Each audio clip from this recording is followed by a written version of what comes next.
আরে আল্লাহ, বাইতুল মুকাদ্দাসকে ধ্বংস করতে চায় রে আল্লাহ। আরে আল্লাহ, আমাদের সর্বপ্রথম যে কিবলা, সেই কিবলাকে যারা ধ্বংস করতে চায়, যারা কিবলাকে ধ্বংস করতে চায়, ও আল্লাহ তুমি তাদেরকে ধ্বংস করে দাও।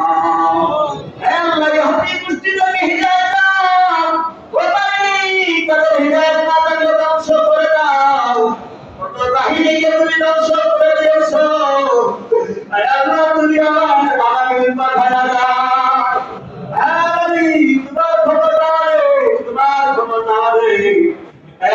তুমি কত বাহিনীকে ধ্বংস করে দিলাম। তুমি কত বাহিনীকে ধ্বংস করে তাদের ক্ষমতা ছিল, তোমার ক্ষমতার কাছে তাদের কোনো ক্ষমতাই টিকে না।